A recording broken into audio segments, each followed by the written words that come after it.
Okay. We're working now. I just have to take out the key and put the new key in every time. Okay. It says we're live. Okay. Okay, we ready to start the show, Jay? We are. 3, 2, 1.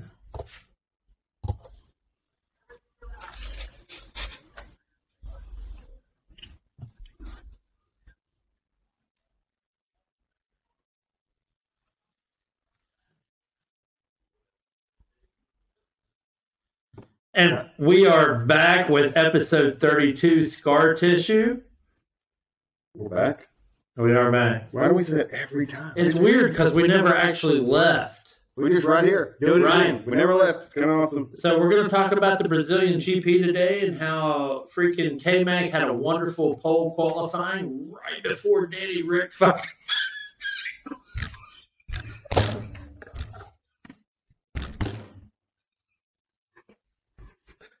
Oh, we'll just turn that recording off. Yeah. That doesn't count now. Yeah, so, yeah. What are we doing, Jay? So we have to start over. We got to start over. Yeah, we do. Yeah. So all the people out there watching on YouTube, we got to start over. This is what I said today. We need ESPN to get, to use HBO instead of Disney so that we can sound like how we want to sound, but here we are. Here we are. That's not what we're doing. So let's roll this again in rated G for Disney. Rated D for dumbass. Yeah, let's do it again. 3, 2, 1.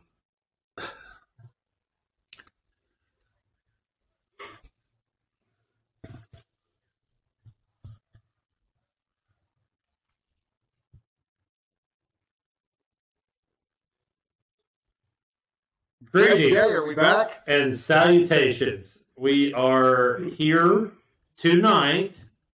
Live on YouTube.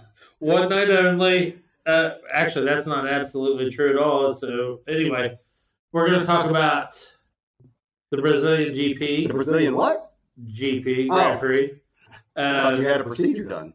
Obviously, I titled this episode Scar Tissue, and Mikey, I love it that you love chili peppers. I do too, but there was a lot of scar tissue this week, and we're going to get into that, and that's why the episode is appropriately named thus. We're going to talk about Rally Japan.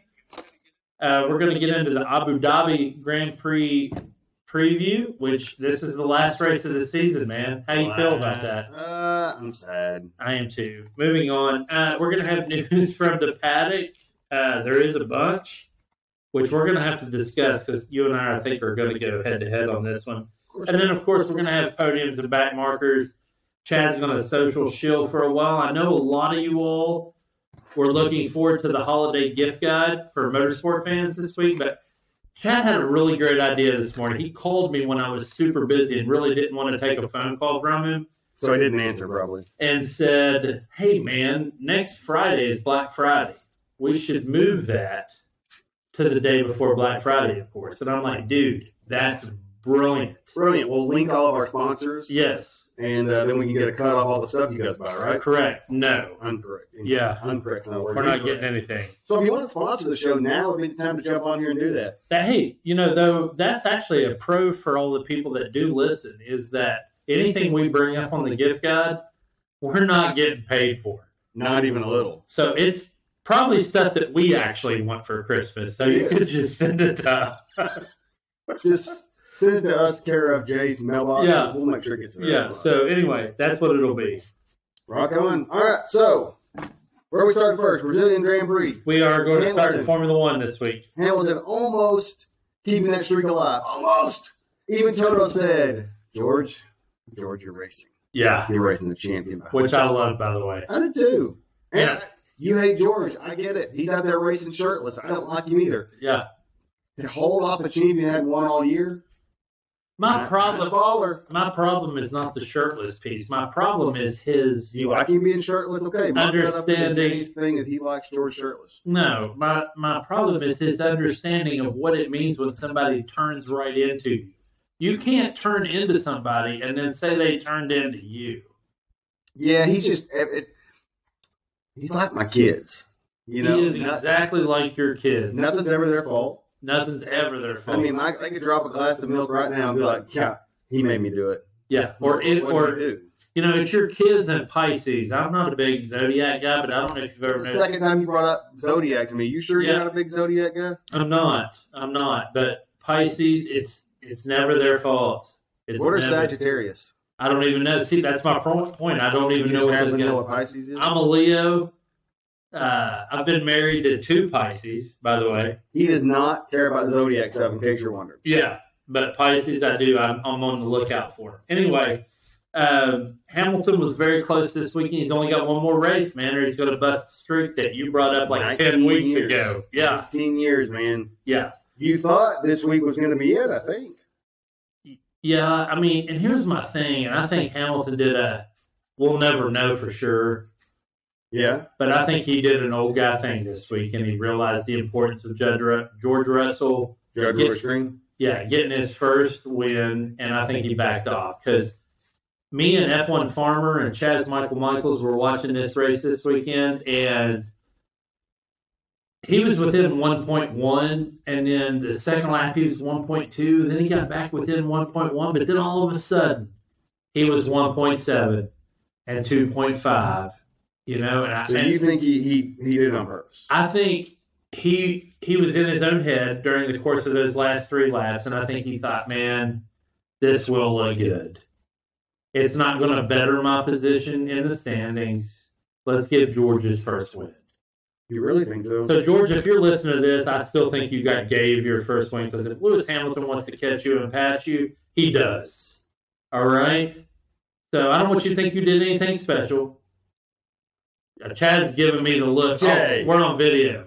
Jay, you don't. This is Kyle Larson. You don't get to say you didn't do anything special. Yeah, you won an F1 Grand Prix. First Grand Prix at the elite level of Grand Prix, and you seriously just said it's been his lifelong dream. And you're like, yeah, you do anything special. Yeah, whatever.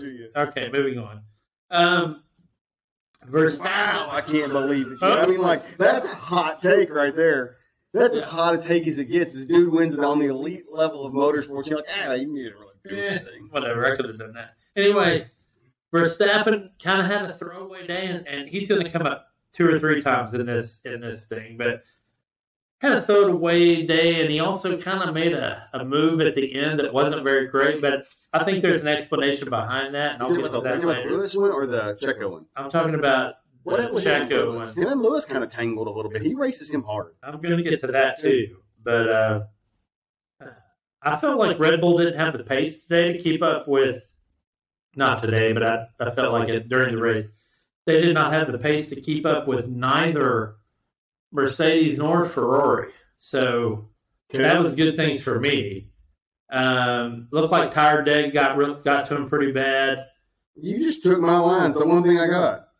Well, good for it. It looked like tire deck. Well, they were just talking about how bad. I mean, I can't dive into it like you do. Yeah. But they were just talking about how Red Bull didn't have the pace and how tire degradation was really bad for the Red Bull cars. And it was just showing how Mercedes kind of leveled off and had, you know what I mean, like consistently good tire degradation through the entire race. And Red Bulls kind of went to a peak and then went straight up. And this is my thing with Formula One. Really quickly, is what I mean. With the Formula One organizers, they've created a track list that I think highlights any given team, right, on a certain weekend. And this was a Mercedes-style weekend and a Ferrari-style weekend. So I really like that piece of it. The move that, and I'm going to go ahead and knock out a couple things on our list right here. Hey, let's knock out. By the way, everybody out there, this list, that's the list, that's the list. Everybody give an attaboy to Jay Neal. Wow, man, thanks. The heart and soul of the organization. But he puts up a killer rundown. So Verstappen gets into it with Hamilton. All right, coming out of the center turns, like I said last week, that would happen. Verstappen gets slapped with a 5-second penalty. Is this? Hold on, stop. This is the Lewis Hamilton. Collaborate and listen. ICE is back with a brand new invention. We're going to get tagged on YouTube for that. Yeah, for sure. This is the Lewis Hamilton, where they bang into each other, right? Right. Okay. So, You're saying he got tagged with 5-second penalty, which he didn't deserve. That's what I thought he was up again. I mean, he was more than halfway up the car. Okay, so there's that, and there's the fact that neither one of those drivers had a place to go. Hamilton, didn't know why. You've driven Brazil For sure. And video game or not, the physics are the same. Yep. Okay, so if you're coming around that turn, you're going to drift right, which is what Hamilton did. And Verstappen's trying to get in there, and he did. He got there. He got there, but they hit each other. They slapped Verstappen with a 5-second penalty. Hamilton called out on the radio that was not a race incident, which it absolutely was. It's pretty bad when the F1 commentator crew, and this is one thing I love about those cats, dude. Hold on, wait. Lewis was saying that Dippin' Dot was in the wrong. Yes. Was in the wrong. Yeah. Okay. But here's my thing that I love about the F1 commentating crew. They disagree all the time, and I love that. Yeah. So Sam Collins, who's not a Mercedes fan, Jolyon Palmer, who's absolutely a Mercedes fan, Will Buxton, who doesn't like Lewis Hamilton but likes George Russell, right? Okay. And what's his name? Felipe. We should be able to dive into that a little bit. Why does Will Buxton not like Lewis Hamilton? I think he just got tired of him. I think it has nothing to do with Lewis Hamilton. The fact that he won for 7 years. Gotcha. And he wanted somebody else on the top. And Felipe Massa, who's a previous F1 driver, who's unbelievable, but they commonly disagree, and yet they were all in agreement that Max Verstappen did not deserve a 5-second penalty there. And I agree. It was absolutely a racing incident. Yeah, it looked to me like he had, I'm not trying to say he established the position, but yeah, he was more than halfway up there. I mean, his front tires were almost the front tires of Lewis. Right. That's pretty much there, Yeah. So tons of carnage on lap 1. Yep. So let's kind of break down that piece of it. Okay. Lando Norris coming out of the Desida de Lagos. He just like chicken kicked Leclerc. Yeah. So I didn't want to take your point there, but yeah, he chicken kicked him. It was, and here's the thing: it wasn't the contact wasn't Lando's fault. Okay.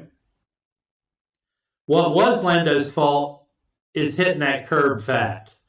He didn't fully mount it. He came off that curb. It kicked him to the left, and he hit Leclerc. Yep. So, but here's the thing that's great. Leclerc, I thought he was out of the race. I thought that was it because he nosed into the wall. He nosed straight into I mean, he's going to lose everything. He got back on the track and finished the race.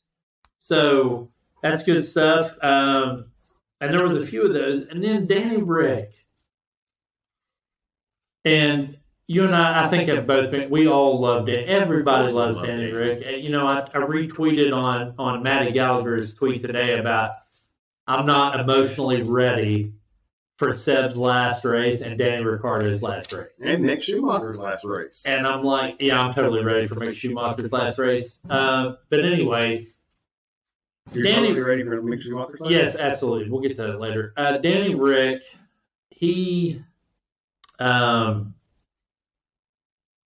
a move on K-Mag, and he had it, okay? But I think he overextended. I think he should have waited just a tad bit longer. He had the move already made.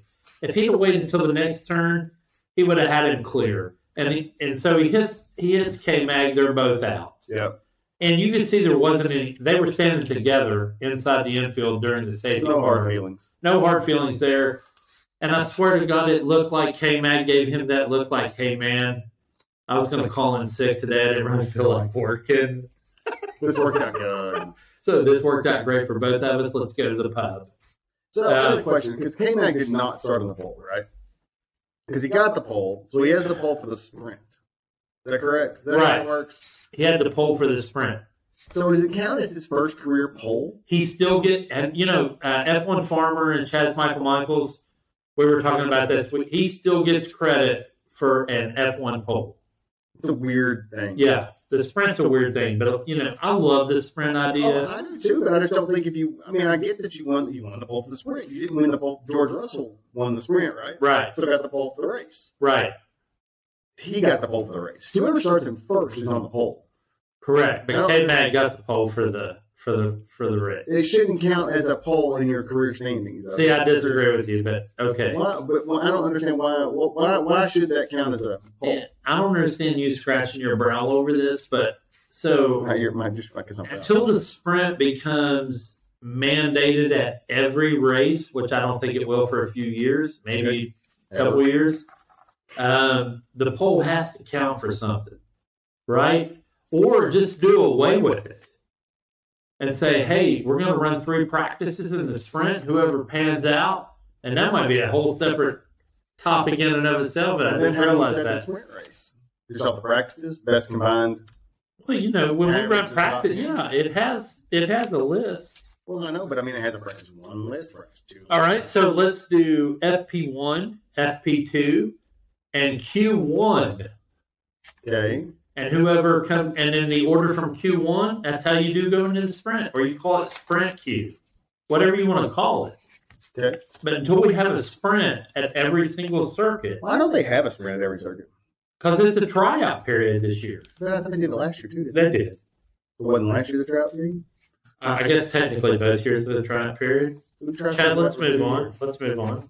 Okay. I mean, let's. You getting uncomfortable over there, Jay? Okay, where were we at? Right, so we still have to talk about a few things. Okay. Okay, I'm going to skip that for later. All right, so Lance Stroll. You're over here skipping. I don't even know where you're going. I'm trying not to. I'm trying to get up and down this list. I'm trying to get fired up in order. So Lance Stroll. Fired up in order. Lance Stroll. This is Sebastian Vettel, 4-time world champ. And next to that last was, race. That was my Ric Flair. 4-time world champ. Next to last race of all time until he comes back 2 years from now, like Alonso did.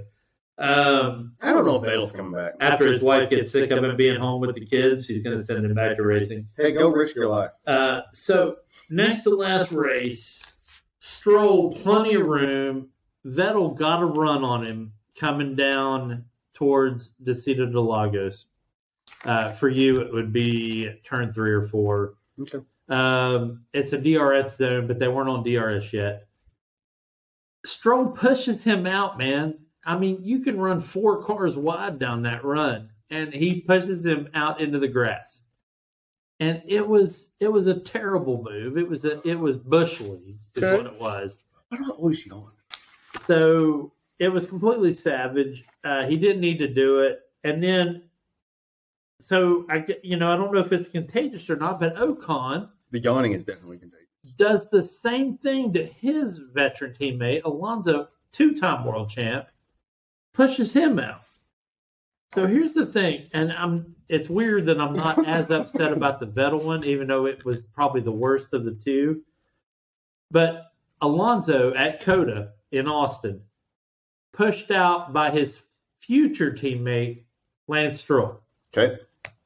And then he comes to Brazil and pushed out by his current teammate, Esteban Ocon. And still finishes the race in a great place. Did you see what he said about I only have one more race with Ocon or something like that? Can't wait. Yeah. Last race, he's like, can't wait. And it was weird because on Drive to Survive, you saw them playing soccer together and all that, whatever. All that stuff staged. Yeah, absolutely. So at the end of the day, Russell kept his shirt on, gets the win.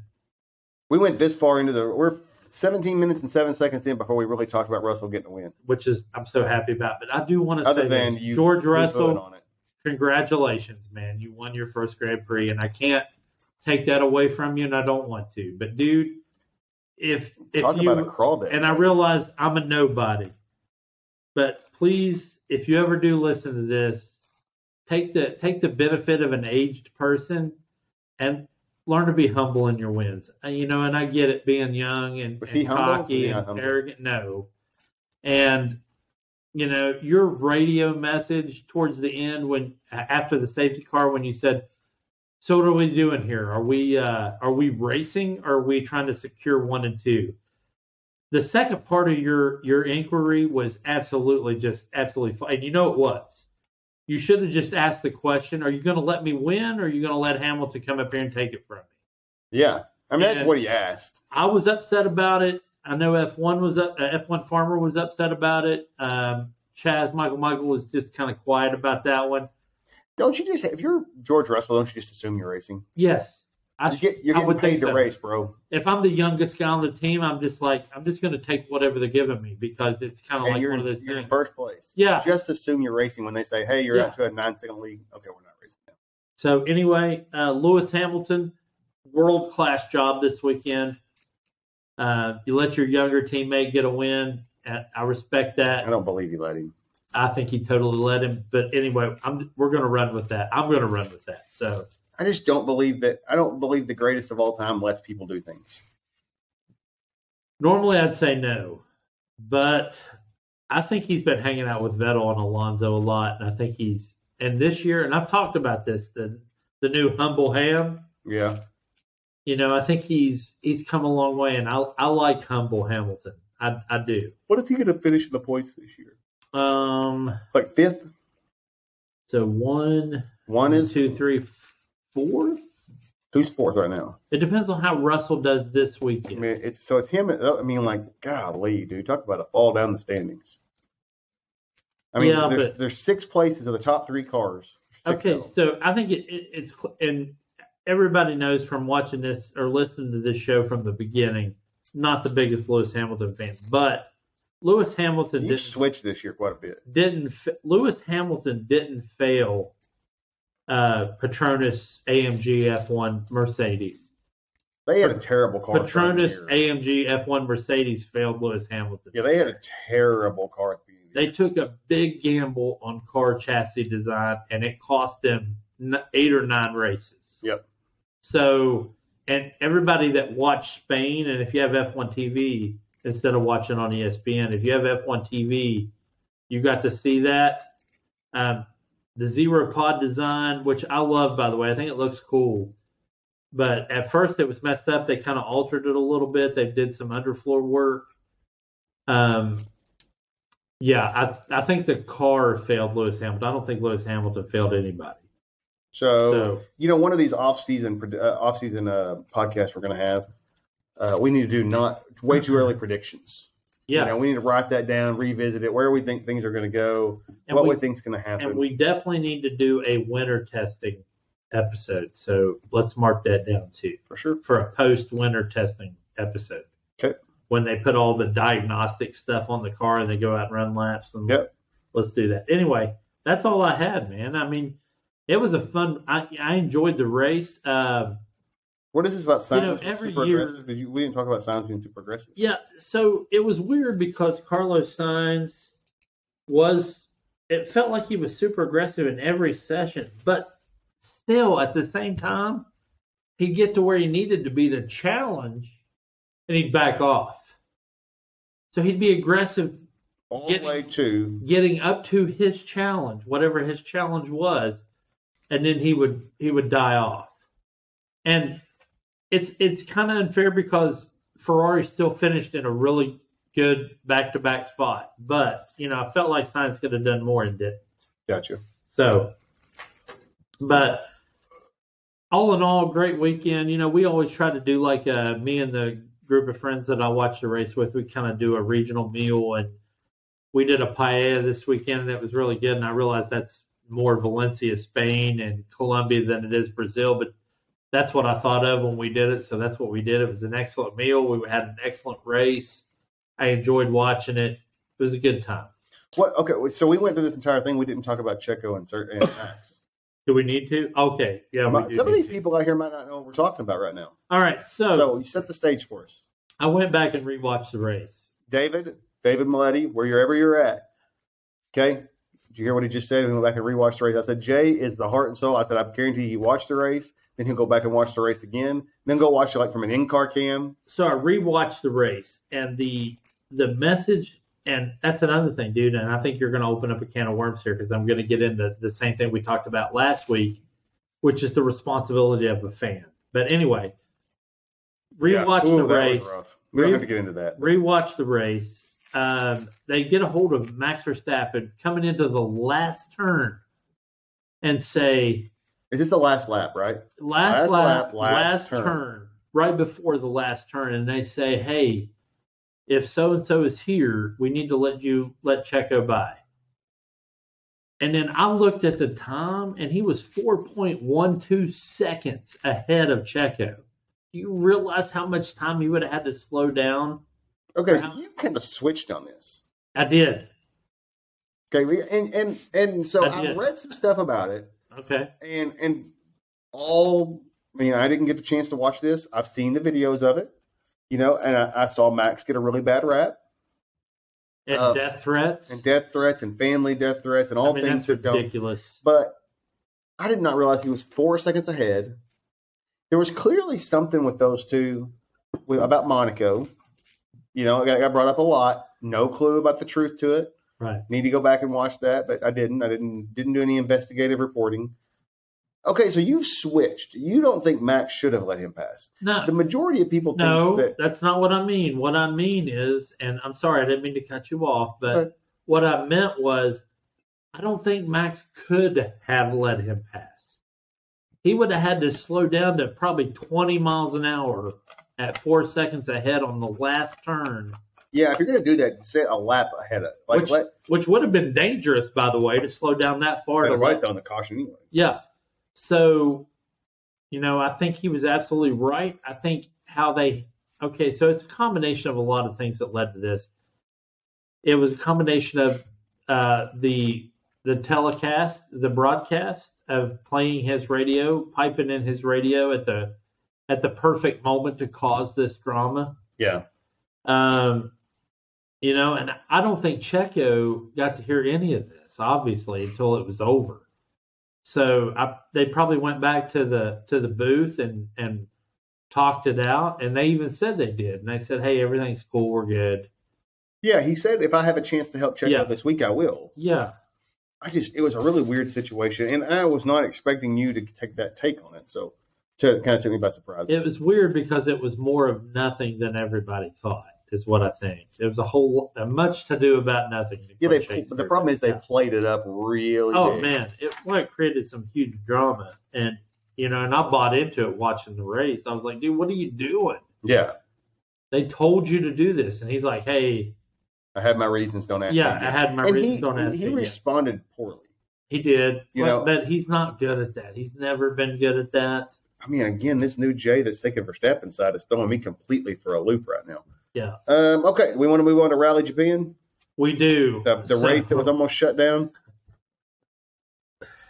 Okay, so Rally Japan, I love Rally. And, it's one of my first true loves when it comes to motorsport. And Chad and I recently picked up WRC Generations, which is the newest game. I got to do my weeklies. And by the way, we're sitting in second place on our group for weeklies. We need to twitch that. I need to twitch that. Do a better job. So the fuel pod's doing pretty good with 2 out of 8 drivers. Mikey, you can fill the third spot if you'd like. If anybody would like to fill this third spot, just buy Generations. Let us know in the Discord. We'll get you on there. We got 8 spots left. Anybody. Anyway, it was a complete crap show. Okay. This weekend, it almost got red flagged for the weekend.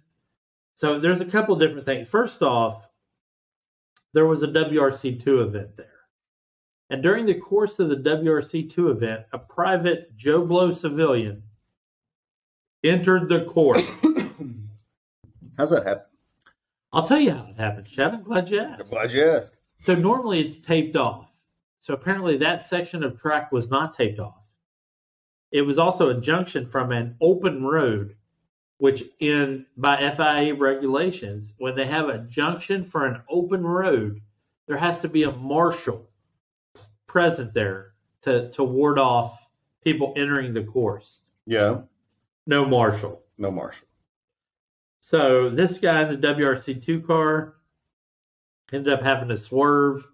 I'm sure it scared the complete junk out of the regular driver that was probably on his way to the grocery store.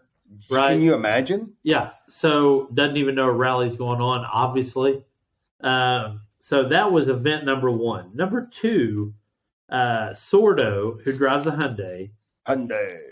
His car exploded. And when I say exploded, make sure, and everybody listen to this, and Chad for sure, make sure you look up Sordo explosion on YouTube. Okay. It's a miracle these two got out of the car alive. This car burned down to the axles. Wow. So there was that. And then Kaito driving through the tunnel. And we talked about the tunnel last week, how narrow it was. We talked about the tunnel. I remember Comes out of the tunnel, massive. One of my favorite segments. Massive fog coming out of the tunnel into a right turn. I mean, I watched the onboard from the dash video.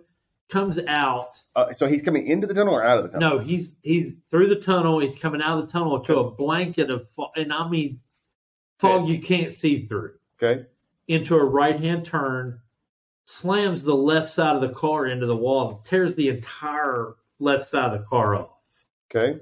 And he's out of the race. And it was so bad this weekend that the FIA threatened to red flag the entire rally. Has that ever happened before? I do not know. That's a good question. Have you ever question. heard of that happening? No, but I'll look that up, man. For sure. But sorry, I'm going to have to look that up later. Anyway, funny story. So I'm trying to piece together our rundown tonight, and I remembered the guy almost ran into by a civilian, the Kaito, and I wanted to look up the Sordo thing. So I just typed into Google what happened at the Japan rally. And one of the choices that comes up, just on a funny side note, is why did Japan attack Pearl Harbor? Okay. So I want to bring that up because I'm like, what happened at the Japan rally into Google? Okay. And one of the top 7 choices was, why did Japan attack Pearl Harbor? So why did Japan attack Pearl Harbor? Okay, well, I mean, we can get it. That's a whole separate episode. So next week on History Daily with Chad and Jay, we're going to talk about why Japan attacked Pearl Harbor. Anyway, that's not true. I feel like none of that was important to what I asked into Google. So Google, check yourself before you wreck yourself. Anyway. I'm sure the guys at Google will. It turned out being a good rally. So the biggest complaint from the drivers was that the course was too slow. I mean, there were stages where they barely got above second gear. And one of the best quotes from the weekend came from Sebastian Ogier, who's a multiple championship winner, saying, "We're rally drivers. We would like to go fast." Okay, yeah. So really upset because they switched from their dirt course to their kind of gravel course in Tokyo City. But the results this weekend, and it's weird because you and I have talked about Kalle Rovanperä a lot for the entire year, and not even in the top 5 this weekend. How did Elfyn Evans do? Did he race? So I knew you were going to ask that. Elfyn Evans, like I watched a lot of stages, probably 12 or 13 stages, which is good for people that have regular jobs and lives, but it's hard to watch that many stages. He was in the lead for all of that. Really? And I was like, oh my God, Elfyn Evans is going to win this thing. Yeah. I'm happy. Then I skipped the stage and I come back and Terry Newville's in first place, which I like Newville too. He's a good driver, good rally driver. So the final results were Terry Newville in the Hyundai with a 2 hour and 43 minute and some change finish, and then Oyt Tanek in the Hyundai. He was about a minute 11 behind him. And then Katsuda, Ogier, and Evans in the Toyota. He had a bad stage in there somewhere, huh? Like somewhere a really bad stage. And I didn't get to see it, so I don't know what it was. But anyway, that's what it was. Okay. So that's Rally Japan in a nutshell. Rally Japan. How do you say Japan like in Japanese? I think it's Nippon. Nippon. With weird. N-I-P-P-O-N. Yeah, we say stuff like Japan. Why wouldn't we just call it Nippon? Yeah, I don't know. I don't know why. Okay, so next up on the docket, Abu Dhabi preview. Last race of the F1 season, the Abu Dhabi preview. I wanted to look at the odds this weekend. And Chad, if you look at this, you'll see names and then you'll see a number with a decimal in it. 2.25. Basically, that's what you'll win for every dollar you bet. So for Verstappen, he's a 2.25. So if you bet $1, you'll get 2.25. So there's your odds this way. They don't do it the same as the Vegas odds, but I'm sure you can convert that to Vegas odds if you'd like. The fact that Ocon has any odds at all is kind of impressive. Yeah, but dude, look at those odds. Look at the fall off. Okay, yeah, that's my point. So Verstappen's 2.25, and then Hamilton's 3.5 on the dollar. Russell's 4.5 on the dollar. Leclerc's 11, so there's your first drop off. Perez at 13, Sainz at 17, then Alonso and Norris at $301 on the dollar. I mean, man, Norris seems like I don't think Lando's going to win. No. But of the back group, he has the best chance to win. Right. I mean, he's somebody you put $20 on. That's yeah, a but good payday. If you're a gambler, you're looking at Brazil and you're realizing that McLaren had no cars in there at all. So that's going to go into that, which is why Alonso and Ocon are where they are. But, you know, and a lot of people thought Ricciardo had a chance at Brazil had he not wrecked out K-Mag because he was doing really well and jumping up spots. So I don't know if this is the order I want to take for the race because this is one of those things where I have my heart bets and my brain bets. Okay. My heart bets are Hamilton, Checo, and Ricciardo for the podium. Okay. My brain bets are exactly the way you see here. Listen, the best value on this thing is Leclerc. Yeah. At 11 to 1. $11 on the dollar. Yeah, so 11 to 1. That's the best. That's the best odds. Safest bet, yes. Because he has the best chance of winning. He has a great car. Yeah. Great talent. Has won races this year. I have no idea but to me, that seems like the best bang for your buck. Yeah. Because 2.25 to 1's not much. 3.5 to 1's okay. 11 to 1 on somebody that's a championship contender at one point. Yeah. Seems like a good bet. Yeah, it does. So anybody wants to go down, we're not selling you any gambling advice. If you have any problems, get help. But maybe Leclerc is the guy. News from the paddock. Danny Ricciardo finalized. This is the number 3 driver at Red Bull for 2023. I know there's a lot of scuttlebutt around that. I put a question mark. So apparently he was offered the reserve driver at Mercedes. And had he not accepted that, they were going to offer it to Mick Schumacher, which is my next question mark. So did he? He hasn't accepted it, right? He turned down Mercedes completely. Also, you have the issue where Helmut Marko. Man, why wouldn't you take that job? Because Helmut Marko came to him and said, hey, man, we'll offer you X amount of money to be our reserve driver. Which brings into this conversation you and I had earlier this week about AlphaTauri, and they're kind of buying Red Bull completely, getting control of that. Yep. And he could possibly go to AlphaTauri. Man, I don't know, though. I'm going to take a step back, right? Okay. Take a step back. We know AlphaTauri can win because Pierre Gasly's won. Right. But do you take a step back and say, okay, I could be a reserve driver for Mercedes for 1 year. Lewis Hamilton, odds are he's going to retire next year. And then you're sitting there pretty. I mean, who knows if you get the spot or not? Man, my mic keeps moving. Who knows if you get that spot or not? Right. But man, you're in the catbird seat for it.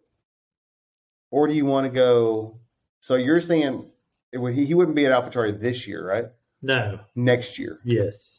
Getting rid of Yuki, I assume. So 2024 is what I'm thinking. So you think he'll be the reserve driver for Red Bull? Yeah. And then move into AlphaTauri. Yeah. Next 2024 for Yuki Tsunoda. Or midway through 2023. Halfway through, they decide to pull the plug on Yuki. Yep. Okay. So does that mean Mick Schumacher's going to Mercedes? Mick Schumacher is going to Mercedes. So he's going to be the reserve driver at Mercedes. That's a for sure deal. Yeah. Breaking news here. And then Binotto. Does Egon have a spot next year? Binotto is a chief principal at Ferrari. And if you don't know, we have ripped on him pretty hard this year. His strategies have been questionable. At best. I mean, he even sent out a driver on intermediates this week on a dry track. Yeah. So let's go questionable at best. Ludicrous for the most part. Is he out? Do you think he's going to leave? Or, I mean, I know they're coming out and they're giving the Zach Brown answer. Oh, there's no news is good news. Binotto's not going anywhere. I think he's out. I think he's out too. I think he's gone. And then today is confirmed Nico Hulkenberg does get the nod at Haas.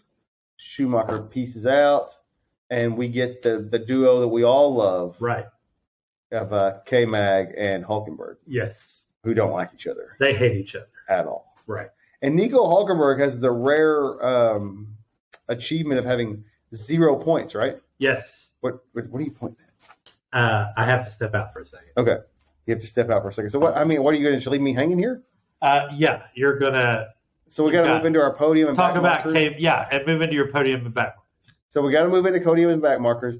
Jay is like legitimately leaving me in the middle of this podcast, walking out the door, done. Okay. So, some things I want to talk about. Danny Rick, should he go to Red Bull? Should he go? I would have gone to Mercedes. I'm going to tell you that right now. Man, it's kind of weird. You just kind of left me here. I don't know that I love the Mick Schumacher to Mercedes. That seems weird to me. I was hoping he would go somewhere else with a full-time ride. I think he's still got enough talent to be able to do a full-time ride. Nico Hulkenberg, I don't know anything about him. I know Jay talks about him a lot, and I know there was an incident between Hulkenberg and K-Mag, and I don't even know. I wish Jay was in here because he knows what happened, but I think Hulkenberg even confronted K-Mag in the middle of an interview, and K-Mag had some choice words back for him, but I don't know exactly what happened. So again, maybe Jay will come back eventually and we'll talk about it. So I don't know exactly what happened there. So I guess I'm going to move into my podiums and back markers. Give me just a second. I'll hit the button, turn it down a little bit. So my podiums this week, starting in the back, Mercedes. They are running extremely well. They are at the front obviously they won. They've been at the front every single week. They have been challenging for wins every single week. Hamilton's been running fantastic. They've got that car dialed in, and I feel better about that. 2, Checo. After listening to what Jay said, maybe that he shouldn't be on my podium, but I felt like he handled the situation with grace. You know, he kind of had one little snide remark, but that's it. I mean, you didn't hear a whole lot from him out in the media. You didn't hear a whole lot about him dogging Verstappen. You didn't hear any of that, which was kind of nice. And then number 1, George Russell, how do you give the guy? He has to be number 1 on the podium, got his first Grand Prix win. And look who joined us and graced us with his presence. For the record, dude, I loved your podium. And Checo is, I don't toss the term around lightly, but I do toss it around a lot. He's world class. He's a lot like Hamilton. Yep. He didn't badmouth Verstappen, and he backed the team. And that's what I love about Checo. So my podium, number 3 is George Russell. I know he got the win, but he's my number 3. Okay. Number 2 is Ferrari because they, even though not the best day, they quietly came in pretty good. I don't even know what they finished, 4 or 5? Yeah. And then number 1 is Hamilton. He didn't get his win at a track that he is very, very good at, but I feel like he gave Russell a little boost for his teammates, so I give it to him. Okay. Moving to the back markers. Mine. Good times. I don't know. Wait a minute. I don't remember why I put Checo on. Because he got hosed. Sort of. I don't remember why I put Checo on here. Number 3 was Red Bull, just because of all the crap out there today. Yeah, a lot of stinks. And then I think that's going to be my only back marker, because I think I was doing this and I put Max and Checo on there. And I don't remember why I put Checo on there. Max was just because he got a bad look this week. But after listening to you talk about it, I think maybe I overreacted a little bit. Yeah, I obviously overreacted first because I got the same information everybody else had. So I think I'm gonna pass on my back markers this week. Okay. Put maybe the Red Bull team as a whole. Okay. And it was a bad look for them. And whatever happened, whether it was miscommunication, whether it was Max should have let him go through, maybe Christian Horner should have let him know earlier. Whatever it was, as a whole, I think Red Bull deserves to be on the back markers. Yeah. My number 3 is Esteban Ocon. Come on, dude. Seriously? That move on your teammate Alonso was bad, and you know it. Second, Lance Stroll, same reason. Come on, brother. You had plenty of room. You had another 8 feet of room you could have moved over. He had you. You knew it. You broke the rules of engagement, and you engaged him below the hard deck. So here we are. And number 1, the Rally Japan organizers. Guys, I don't know what to say, man. You can't let civilian cars on your track Yeah, it seems during like a a bad rally. look. So that was just bad. Good finish, strong showing, but come on, fix Safety, it. not exactly great. Yeah. So a little social media shilling. So if you're listening to us on ESPN Paris 105.1 on Saturday morning, 9 a.m., thank you very much for listening. Thank if you're you. driving through Hugo or Paris or wherever you happen to be, and you like the sound of our melodious voices, look us up on Apple Podcast, YouTube, Twitch, anywhere you want to look us up. That's where we're at. So Twitter, Jay. JNeil729. And that is J, the letter J. Yeah, J, the word. Yeah, and I'm Chad H610 on Twitch. I'm GMJ, and that's G as in golf, M as in Mike, JAY729. And I am Chad H610 again. And then the Fuel Pod on Discord. And if you want to join in with us on Generations, or if you want to get a lead together on F1, let us know. One thing you'll notice if you watch this live on YouTube, thank you very much. So this video will always be on there, and it's got the wrong heading, I know, on YouTube. I don't know what happened. I'm trying to figure this thing out. But tomorrow sometime, we will put a new video on there, and above me and above Jay over there, it'll have our names and our Twitch stream, and then below us, it's going to have a QR code, and that QR code is you can click your phone onto it. It'll go right to our Twitch, so you can watch us race anytime we're on there and live.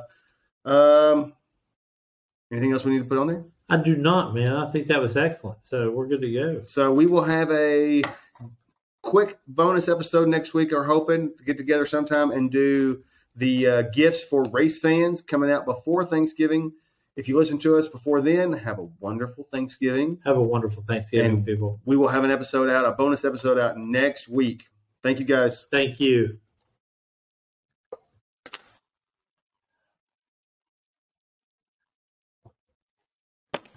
We're still live on YouTube. Which is fine. All our YouTube people out there, thank you for listening. Hey, thank you, YouTube. Again, awesome episode. It was. I felt like it was good. Thought so. I thought there was something out. You leaving me in the middle to have to go to the bathroom? Yeah. I wanted to throw something at you. You should have. It's okay. You're old and your bladder doesn't work like it used to. Plus, I drank like 3 gallons of water today. So, Eric, who's Chaz Michael? That's his dad. So his dad's name is Chuck, but Eric calls him Chaz. But when he said that, I immediately thought of Will Ferrell's character from Blades of Glory, where he's the male figure skater. Okay. And his name in that movie is Chaz Michaels. So in my phone, Chuck's contact is Chaz Michaels. A lot to unwrap there. Okay. So, Chaz Michaels and Eric, if you're watching this on your big screen TV, I hope we look pretty. Thank you for watching. And we will see you guys hopefully next week sometime. Thanks, guys.